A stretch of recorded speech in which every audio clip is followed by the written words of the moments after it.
Selamat Natal. Dan karena nanti malam tidak ada ibadah, tidak ada. Selamat tahun baru tak DCI gitu saudaraku ya. Selamat tahun baru buat semua. Karena tahun depan itu harus kita jalani tetap bersama dengan Tuhan, dan kita akan tetap punya kemenangan dalam Tuhan.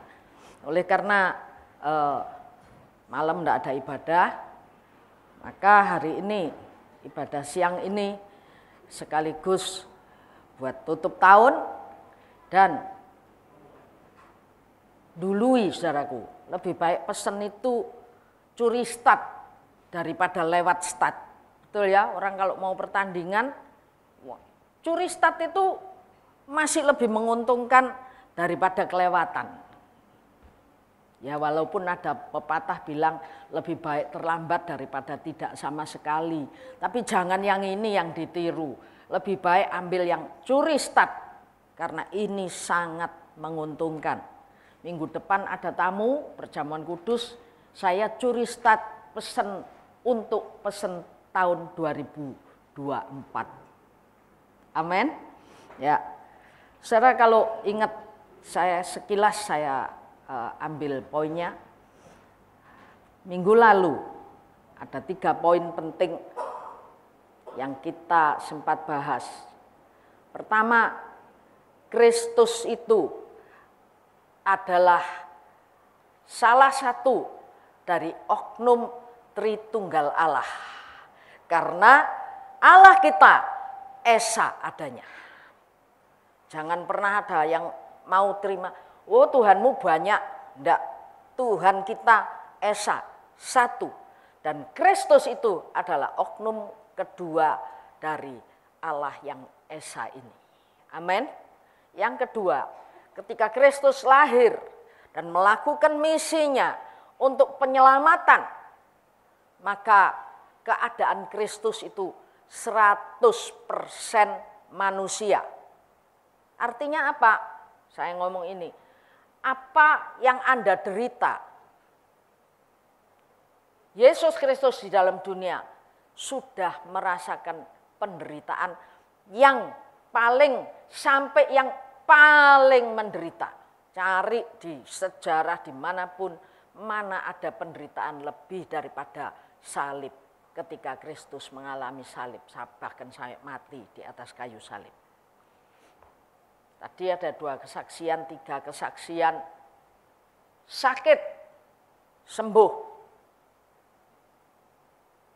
Habis sudah 2 itu saya pikir ya sudah diambang batas, saudaraku ya. Tapi memang tidak ada perkara yang mustahil bagi Tuhan. Lebih dari itu, penderitaan lebih daripada yang kita pernah derita sudah diderita di atas kayu salib di Bukit Golgota dan sudah ditanggung dan sudah dimenangkan. Poin yang ketiga adalah Kristus mati di atas kayu salib di Bukit Golgota, mati dan bangkit. Naik di sebelah kanan Allah Bapa. Dalam tujuannya dalam sebuah fungsi yang jelas, salah satu fungsinya adalah ia memperdamaikan kita dengan Allah. Anda berdamai dengan Allah? Anda berdamai dengan Allah? Ia sebagai pengantara ketika dia mati di atas kayu salib. Ia adalah sebagai pengantara yang mempertemukan kembali manusia yang sudah jadi musuh Allah, yang sudah jatuh dalam dosa dan jadi musuh Allah. Dia pertemukan kembali dalam pengampunannya yang luar biasa sehingga kembali menjadi berdamai dengan Allah. Siang hari ini saya hendak berlanjut sedikit, saudaraku ya. Kristus adalah pengantara yang memperdamaikan. Amin. Anda diperdamaikan dengan Allah oleh Kristus. Amin. Anda dan saya diperdamaikan oleh Kristus ini dengan Allah. Sehingga bukan lagi kita ini musuh, tapi kita punya hubungan yang baik dengan Allah. Saudaraku, ketika Yesus Kristus dilahirkan di dalam dunia ini, Anda bisa baca nanti, saya kejar waktu saudaraku ya, Lukas 1 ayat 30, Lukas 2 ayat 10, Anda yang mau minta ayatnya bisa minta di yang bagian LCD nanti ya. Lukas 1 ayat 30, Lukas 2 ayat 10, dan juga di Lukas 1 ayat 13. Itu berita tentang kelahiran Kristus. Berita tentang kelahiran Kristus di mana malaikat Tuhan itu datang menjumpai manusia.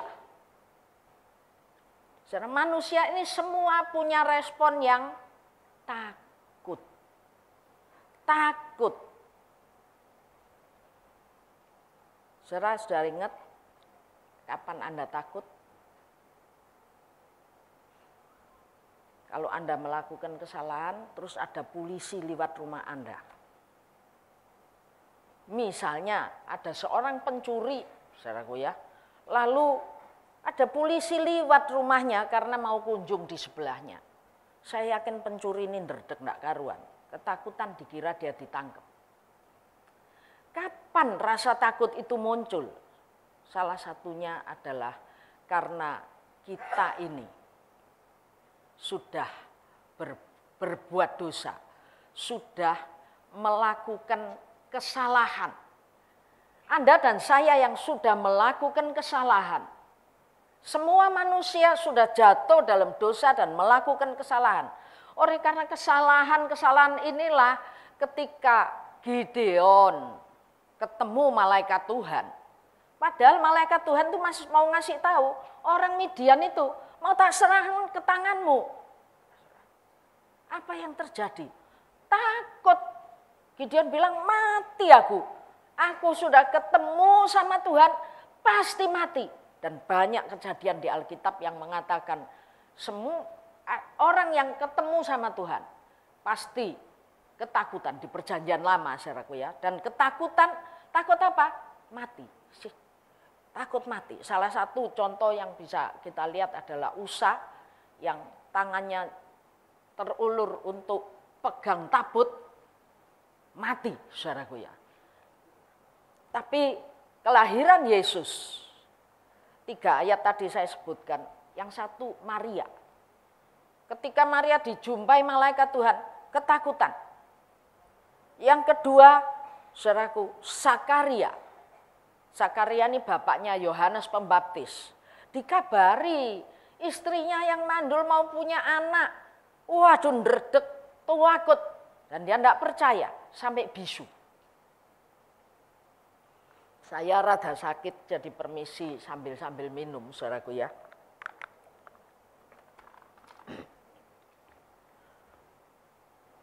Dan yang ketiga, itu para gembala. Saya enggak ngurut baca-baca, tapi saya urut ceritanya. Para gembala ini, kalau Anda tahu, zaman dulu orang hidup itu rata-rata menjadi peternak dan petani, penggembala. Penggembala ini mewakili kata-kata masyarakat. Kalau sekarang barangkali Anda lewat gitu, Anda tahu ada demo, itu demonya siapa? Masyarakat. Tapi masyarakat ini juga ketakutan ketika malaikat Tuhan datang dan menyatakan, memberikan sebuah berita, sebenarnya berita bagus. Malaikat Tuhan memberitakan berita bagus, para gembala takut semuanya. Artinya dari semua kalangan itu mengalami ketakutan kalau berjumpa dengan Allah. Artinya ada sebuah permusuhan, ada sebuah perselisihan karena kesalahan yang sudah dilakukan oleh manusia ini. Sehingga manusia memang diusir dari Taman Eden.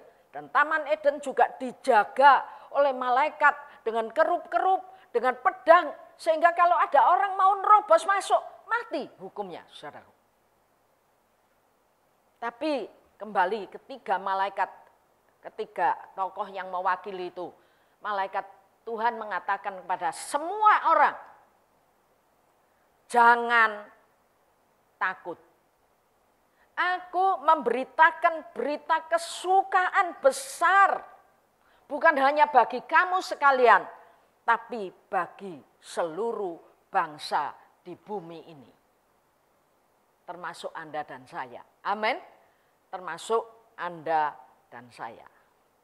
Saudaraku, lalu Zakaria yang bisu itu, ketika anaknya lahir, ketika Yesus lahir, saudara, ketika dia menjadi percaya, bisunya dibuka. Mulutnya dibuka, tidak bisu lagi. Dan Zakaria ini menaikkan puji-pujian yang merupakan nubuatan. Anda bisa baca di rumah dari ayat Lukas 1, ayat 67 sampai 80. Nanti dibaca, nanti kita akan ambil nyomot beberapa poin saja, saudaraku ya. Nah, selagi manusia masih menjadi musuh Allah, masih menjadi setru Allah, saudaraku, manusia ini hidup dalam apa? Di Yakobus 4 ya. Yakobus 4 ayat 4b, bersahabat dengan dunia. Musuh jadi musuh Allah. Manusia ini lebih suka dunia, lebih cinta dunia daripada cinta kepada penciptanya yang sudah memperdamaikan, memulihkan kembali. Hati-hati saudaraku, cinta dunia lebih dari Allah itu permusuhan dengan Allah. Yang kedua, dalam hidup dalam hawa nafsu kedagingan. Itu Roma 8 ayat 7. Ya. Roma 8. Jadi lebih mengasihi dunia, hidup menuruti kedagingan. Itu manusia lama kita yang hidup masih menjadi seteru Allah. Masih menjadi seteru Allah. Roma 5 ayat 10, tolong yang ini dibaca. 10 dan 11 ya. Roma 5 ayat 10 sampai 11. Sebab jikalau kita ketika masih seteru diperdamaikan dengan Allah oleh kematian anaknya, lebih-lebih kita yang sekarang telah diperdamaikan pasti akan diselamatkan oleh hidupnya. Dan bukan hanya itu saja, kita malah bermegah dalam Allah oleh Yesus Kristus Tuhan kita. Sebab oleh Dia kita telah menerima pendamaian itu. Ya, jadi ketika kita masih seteru, masih hidup dalam dosa, oleh kematiannya kita ini diperdamaikan. Nah, lebih-lebih sekarang kita yang sudah diperdamaikan, bukan lagi Allah yang mati, tapi Allah yang hidup. Diselamatkan oleh Allah yang hidup. Kita sekarang telah diperdamaikan. Halo, Anda diperdamaikan dengan Allah? Anda berdamai dengan Allah? Jangan berbuat dosa lagi. Jangan mengasihi dunia lebih daripada Allah. Ingat, kita sudah ditebus, dibayar mahal, diperdamaikan. Ayat 11-nya mengatakan, bukan hanya itu. Kalau kita ini sudah diperdamaikan oleh Allah, maka kita harus bermegah dalam Allah oleh Kristus. Artinya menghidupi hidup berdamai dengan Allah ini dengan sukacita.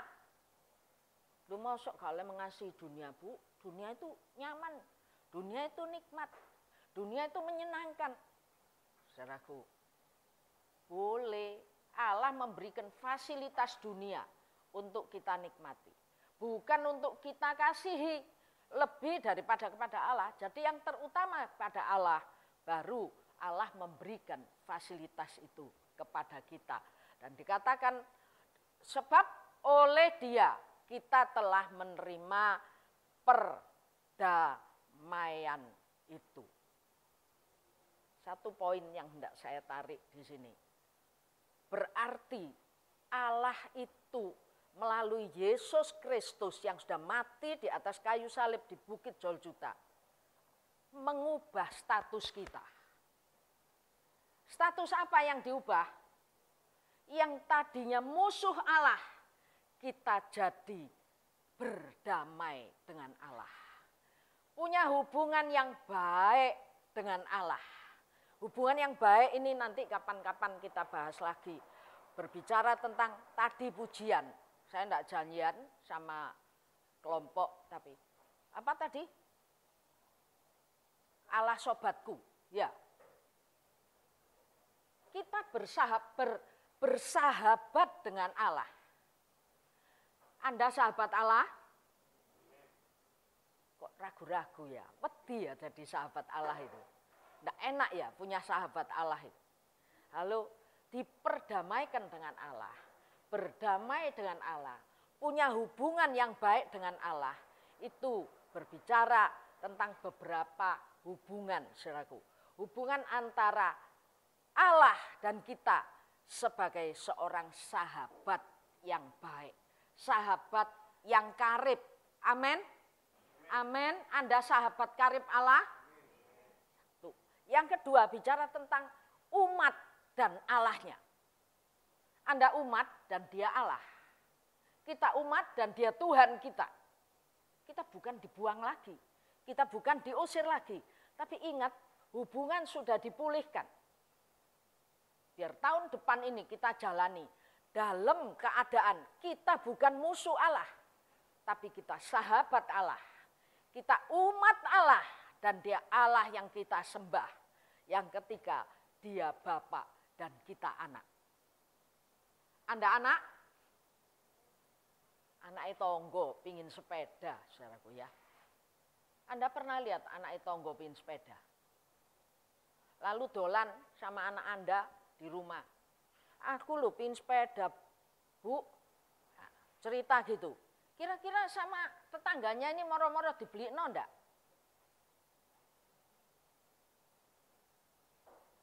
Saudara, kalau anak itu merupakan tanggung jawab orang tua. Anda pengen apa, Anda rindu apa, anak tetap jadi tanggungan orang tua. Kalau dia bapak, kita anak, sepanjang tahun depan banyak kebutuhan. Amin? Amin? Minta kepadanya. Dan dia akan memberikan. Minggu lalu, mana ada bapak yang dimintai roti memberikan kepada anaknya ular. Itu bapak yang jahat. Kalau bapak di dunia yang dimintai roti, ndak ada yang ngasih ular. Pak Slamet, lihat anaknya sakit. Bonde oma beleng, betik, bonde oma diomongi ra kenek sian gitu ya. Pada saat anak ini sakit, lalu mulai panggil, Bapak, saya akan panggil-panggil loh, enggak mungkin Johan ini enggak panggil-panggil. Yang dipanggil siapa? Tonggoi, koncoi. Bapaknya, saudara. Yang nunggui siapa? Ya bapaknya yang tidak pernah meninggalkan. Amin. Kita punya hubungan yang baik.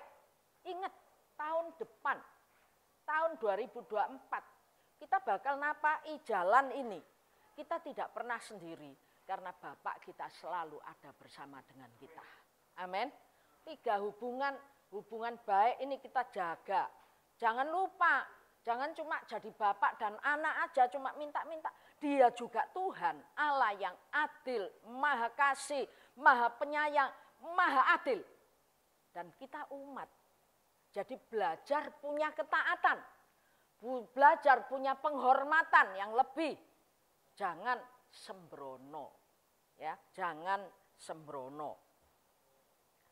Nah, Kolose 1 ayat 21 enggak usah baca. Kamu dulu ya adalah musuh Allah. Karena itu kamu hidup jauh dari Allah. Tapi karena sekarang ini sudah diperdamaikan, bukan lagi musuh, maka kita ini tidak lagi punya perbuatan-perbuatan yang keji. Di Kolose 1:21 dikatakan, ketika kita masih ada dalam hidup yang menjadi musuh Allah, apa yang bisa dilihat, saudara? Apa yang bisa dilihat? Juga kamu dahulu hidup jauh dari Allah yang memusuhinya. Memusuhi Allah itu dalam apa? Dalam hati dan pikiran. Seperti yang nyata lewat perbuatan. Perbuatan itu sebagai dampak. Tapi sebetulnya hati dan pikiran itu sudah jauh dari Allah pikirannya. Allah mengubah status itu. Karena Allah juga mau perubahan terjadi. Kita bukan musuh Allah, kita sahabat Allah, kita umat Allah, kita anak Allah. Ya. Jadi saudara, biarlah status yang berubah disertai juga dengan perubahan sikap, pikiran, dan perbuatan. Amsal 30 ayat 33.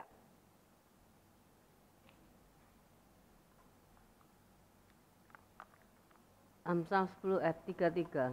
30 ayat 33. Ya. Sebab kalau susu ditekan, mentega dihasilkan. Dan kalau hidung ditekan, darah keluar. Dan kalau kemarahan ditekan, pertengkaran timbul. Ya.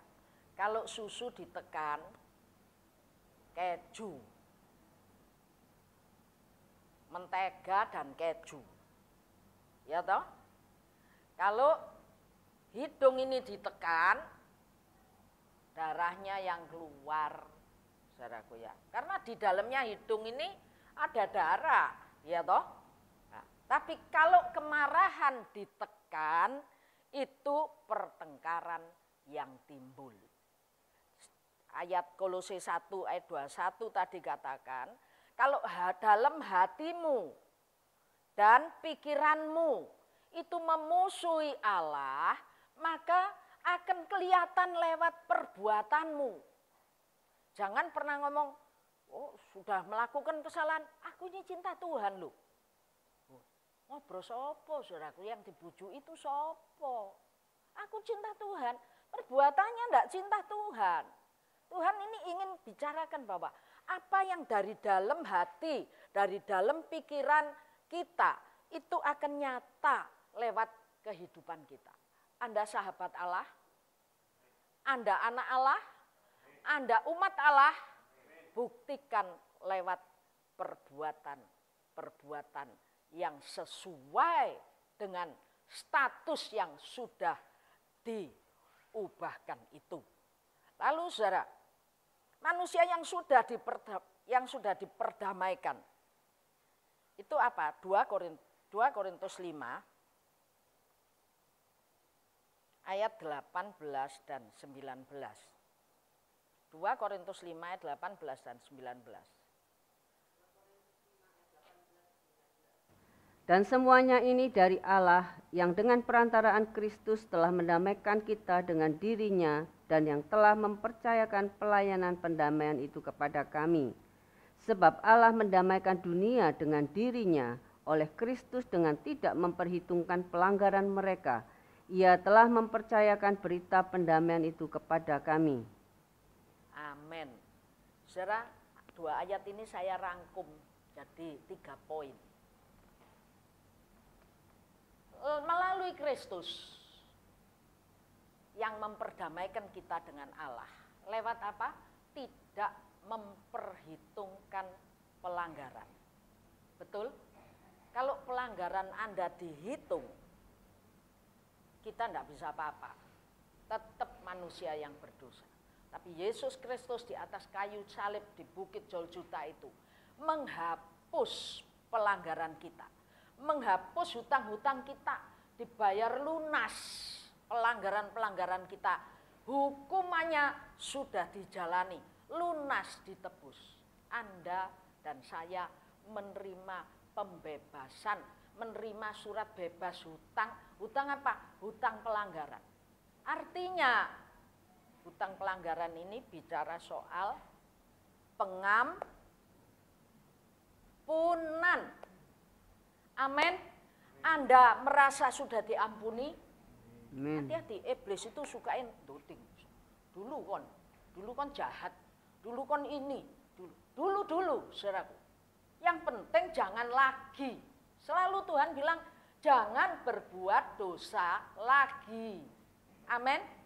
Tuhan sudah mengampuni dosa kita semua. Oleh karena kuasa pengampunan inilah kita diperdamaikan. Dunia diperdamaikan dengan Sang Khalik. Kita diperdamaikan dengan pencipta kita. Sehingga kita punya hubungan yang baik sebagai Allah dan umat. Sebagai sahabat yang karib. Dan juga sebagai bapak dan anak. Amin. Anda sudah menerima pengampunan? Anda sudah menerima pengampunan?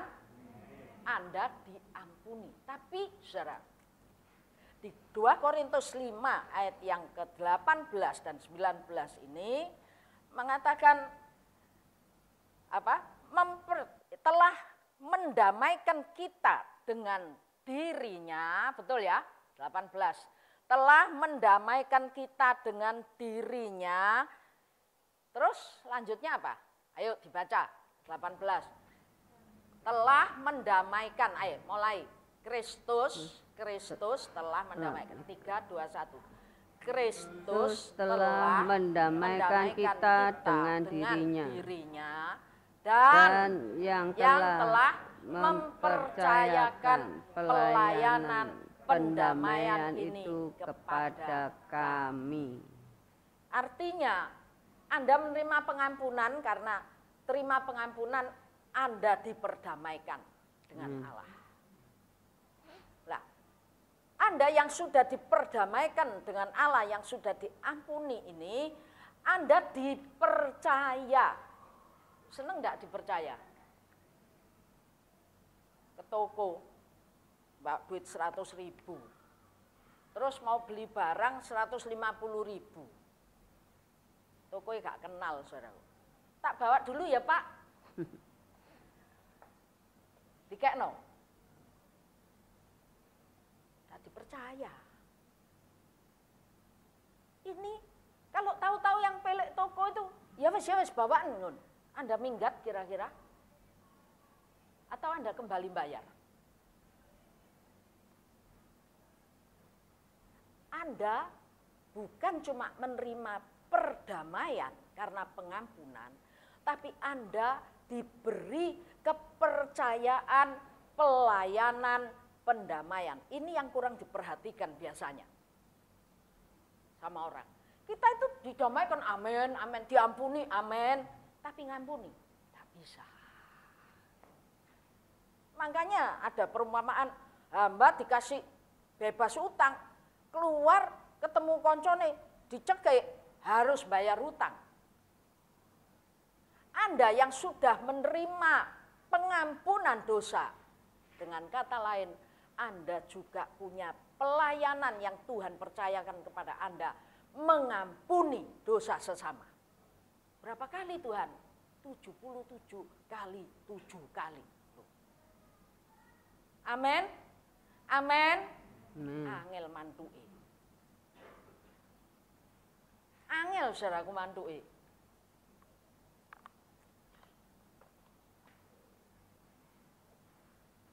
Anda dipercaya Tuhan? Pelayanan apa? Pelayanan apa? Pendamaian. Artinya kalau kita ini dipercaya dalam pelayanan pendamaian, kita juga harus bisa berdamai. Yang pertama dengan diri sendiri. Karena berdamai dengan sendiri itu biasanya yaitu iblis horokon. Dulu kon sih tabur macem-macem. Oh ini tunjuk terus dah. kalau kita sudah menerima pengampunan dari Tuhan, kita akan katakan pada yang menunjuk kita, pada si penuntut, jaksa penuntut umum itu, saudaraku ya. Apa yang kita bisa katakan? Aku memang berdosa, tapi Yesus Kristus melalui kuasa darahnya sudah membayar lunas hutang. Amin. Dan kita juga harus bisa mengampuni, melunaskan hutang yang lain. Anda dikei duit cepek tiau ditampani, terus ada orang utang cetiau gak dicolno, saudaraku. Waduh, beruber sampai dilaporno polisi. Ayo, kita ini dipercaya dalam pelayanan pendamaikan. Bahkan ayat 19 ditekankan lagi. Ia telah mempercayakan berita pendamaian itu kepada kami. Amin. Bisa berdamai dengan diri sendiri. Cilikku sih, mamaku dulu bukan orang kaya, jadi uripku soro. Sekarang ini, aku ini ibaratnya balas dendam. Itu saudaraku ya. Cilik soro sekarang macam-macam cara sikapnya orang. Tapi yang jelas yang saya ingin sampaikan kepada Anda tadi, hubungan baik. Setelah punya hubungan baik dengan Tuhan, Anda adalah orang yang dipercaya untuk pelayanan pendamaian. Bisa mengampuni dan bisa memberitakan pengampunan itu kepada yang lain. Amin. Bisa beritakan pengampunan kepada yang lain.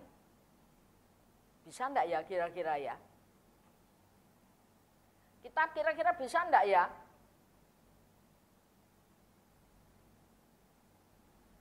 Ngomong gampang, tapi Amsal 30 ayat 33 tadi, bukti perbuatan itu akan menunjukkan kepada orang semua melihat apa yang ada di hatimu dan di pikiranmu. Anda sudah damai dengan Tuhan atau belum? Ada di sana posisinya. Ya, posisinya ada di sana. Sebagai pelayan perdamaian.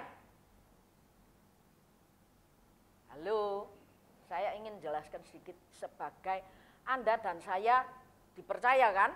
Anda terima enggak kepercayaan itu? Saya tanya, Anda dipercaya pelayanan pendamaian? Amin. Anda terima enggak pelayanan perdamaian itu? Cuma Yohanes tok jawab. Sing seje enggak terima. Dikasih Tuhan kepercayaan loh. Diterima. Anda terima kan? Amin. Anda terima. Artinya, saudaraku, Anda adalah pelayan perdamaian.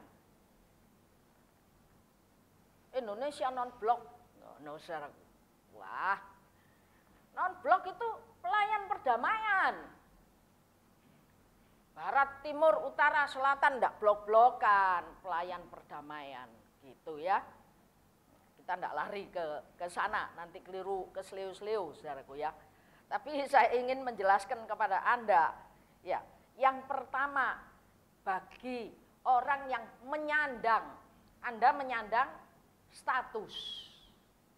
Tadi sudah terima kan pengampunan, artinya Anda menyandang status sebagai pelayan perdamaian. Orang yang menyandang status pelayan perdamaian, orang itu harus sudah beres sama Allah. Betul? Anda sudah diampuni? Anda sudah diampuni? Anda sudah diampuni dosanya. Dan Anda yang sudah diampuni dosanya, Anda ini lapang. Kalau tadi malaikat datang, Maria takut. Malaikat datang, Zakaria takut.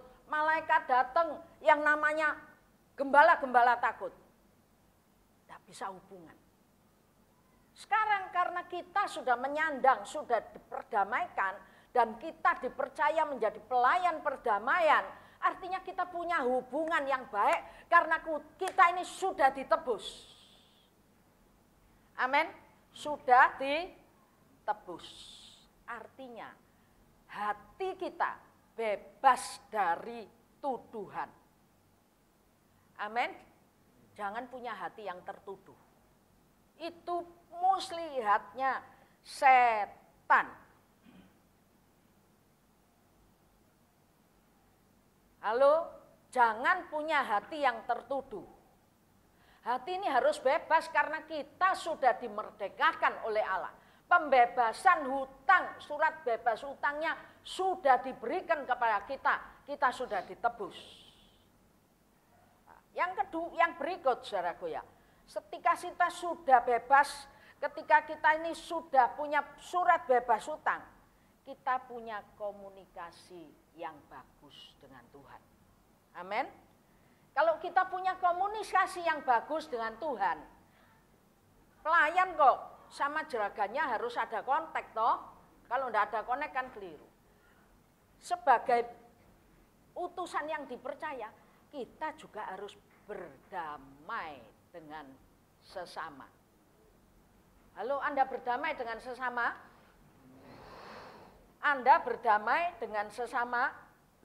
Anda harus juga punya komunikasi yang bagus dengan Tuhan dan dengan sesama. Hubungan kita dengan Tuhan dan hubungan kita dengan sesama. Pelayan perdamaian, lah kalau tidak bisa ngomong ya apa? Jokowi datang ke Rusia, terus lalu ke mana musuhnya itu Ukraina. Lah, berusaha memperdamaikan, artinya harus punya hubungan yang baik. Anda sudah diperdamaikan, jangan dipek dewek. Anda ditugasi sama Tuhan, dipercaya sama Tuhan jadi pelayan perdamaian. Kalau Anda jadi pelayan perdamaian, artinya Anda harus punya komunikasi yang baik, bukan hanya dengan Tuhan, tapi dengan sesama untuk Anda bisa tarik. Dan satu pesan penting, saudaraku ya, apa? Kita lihat sedikit. Saya ingin tunjukkan, seringkali iblis itu berusaha memecah belah. Saya lompat aja deh ya. Seringkali iblis berusaha memecah belah. Itu sebabnya pecah belah itu terjadi di sana sini. Karena apa? Fungsi kita sebagai alat perdamaian, sebagai pelayan pendamaian, itu tidak berfungsi. Anda tidak berfungsi jadi pelayan perdamaian. Jadi artinya apa? Kapan Anda tidak berfungsi? Laweng sana dipesenguti, sana digondoi, sana dimarahi, dan lain sebagainya. Kita tidak bisa berfungsi. Ya, Matius 12 ayat 25 itu tidak usah dibaca. Tuhan tahu pikiran mereka. Tuhan pada saat menyembuhkan orang, terus orang Farisi bilang, ini menyembuhkan orang dengan kuasa Baalzebub. Wah, Tuhan bilang, mana mungkin kalau satu negara terpecah-pecah itu bisa menjadi besar, bisa bertahan. Iblis tahu, saudaraku, kalau kita ini masing-masing menyandang pelayan perdamaian, semua kita berdamai, bergandeng tangan, bisa punya hati, kerjasama yang baik, kita bisa bertahan menghadapi banyak perkara. Kita bisa jadi bertumbuh, jadi besar. Amin. Itu sebabnya iblis terobos, iblis jadi pemecah belah. Dan iblis yang jadi pemecah belah, itu yang pertama yang harus Anda ingat, saudaraku. Matius 10 ayat 36 dulu. Matius 10 ayat 36. Matius 10 ayat yang ke-36. Dan musuh orang ialah orang-orang seisi rumahnya. Ya. Hati-hati. Tahun depan kita harus jalani. Musuh orang adalah seisi rumahnya. Kalau Anda punya musuh di Jakarta, Anda akan tenang-tenang saja. Kalau musuhmu tetanggamu, Anda juga masih masuk rumah dengan damai sejahtera. Oh, kalau di luar rumah gak enak ketok tonggo, bencekno gitu ya. Tapi masuk rumah damai sejahtera. Kalau musuh Anda adalah orang seisi rumahmu, koyok kobong. Di Mika 7:6 tidak usah dibaca. Anak laki-laki menghina ayahnya, anak perempuan bangkit melawan ibunya, menantu melawan mertuanya, dan musuh orang ialah orang-orang seisi rumahnya. Pelayan perdamaian, pertama Anda harus memperhatikan hubungan yang dicipta oleh Tuhan pertama kali selain Allah dan manusia sebagai Allah dan umat. Hubungan yang diciptakan adalah keluarga, rumah tangga, suami dan istri, orang tua dan anak-anak. Coba Anda lihat, saudaraku. Adam dan Hawa dodeng-dodengan. Turun anaknya paten-patenan. Lalu turun sampai ke Ishak, itu Yakub dan Esau. Mereka itu masing-masing satu anak mama, satu anak papa. Akhirnya timbul perselisihan dan perselisihan, terjadi banyak hal. Saudara, awas, jagai hidupmu, hatimu, jauhkan dari segala yang bersifat jelek. Tadi di Amsal 30 ayat 33 ya, Amsal 30 ayat 33, mentega ditekan keluar susu keluar mentega, hidung keluar darah, lalu kemarahan ditekan akan